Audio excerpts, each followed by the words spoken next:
Hi, great evening po. Bali, pakita ko lang po kung paano nagwo-work po itong ating CarPass sticker form po. So, ang gagawin lang po natin is, hindi ko po siya ni-record yung fields po. Pero pwede nating i-record po yan pag live na po. So, for example, yan, lagay lang ako ng sample student number or employee number. And then, detail po na personal information. And then, yung drivers and vehicle details po. So, hindi ko nalalagyan siya. Gagawin ko na lang po is lagyan ko lang po ng upload ng ORCR po. So, pwede na tayo mag-upload ng ORCR. At the same time, nilagyan po natin siya na e-signature. In where, pwede po tayong mag-sign po dito. So, pirma po ko. Pasensya na po, mouse ang gamit ko.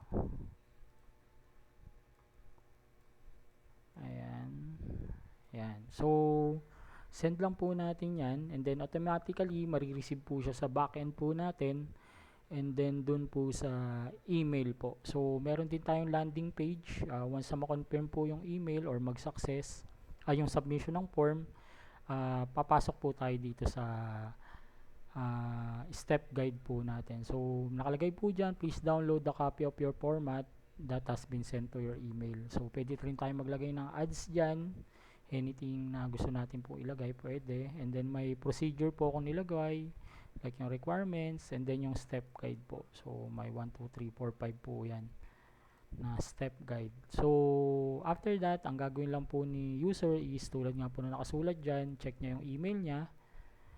Bali ito po, na-receive ko na po yung email, nakalagay po yung pangalan ko and then yung student employee number ko po. So once na okay na po yan, check po natin yung PDF. So, ito yung PDF file, yung pinaka-soft copy po natin.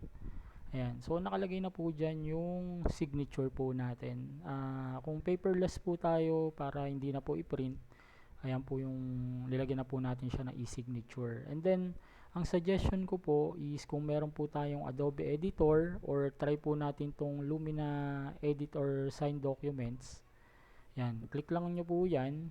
So from that, pwede na pong pirmahan kung sino man po yung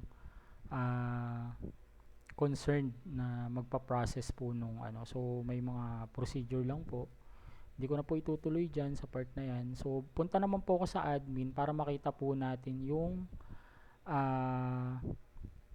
file na in-upload natin, yung ORCR. Ayan. So ito po yung pinaka backend po natin. Dito po papasok po yung mga forms na nakukuha po natin. Pwede tayong mag-export ng CSV file or yung Excel. So, ang example po niyan ay ito. Yan, nandyan na po lahat ng detail. So, magkakaroon tayo ng Excel database din po. Kung gusto nyo mas madaling mag-search or kailangan nyo na Excel file, pwede tayong mag-extract po nun from our system. Then, pwede tayong gumawa ng multiple form, depende sa gusto nating form using our system. And then also, dito pwede natin i-check yung ORCR po, like yung sinabi ko kanina. So, ito yung pinilapan kong, ito yung sinubmit ko. So, ito yung form na in-upload ko. So, ito yung e-signature. Ito yung PDF. Yan.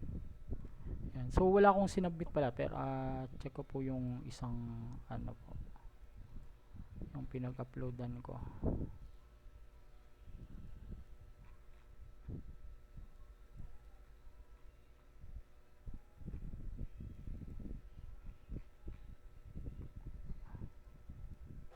Ayan po, bali ito po, may setting, may inayos lang po sa settings.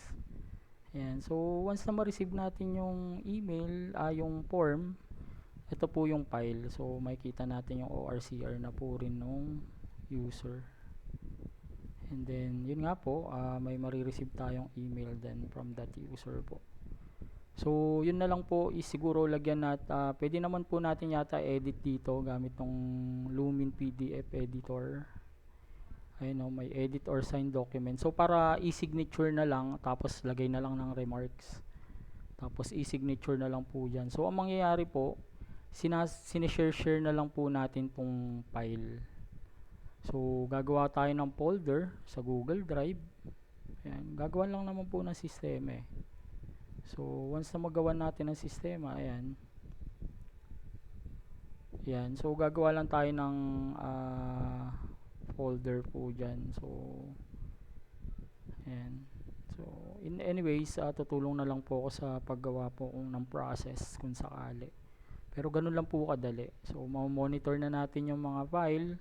Ang kinaganda po niyan, kahit wala pa po sa pumunta, kunyari, walang dala po yung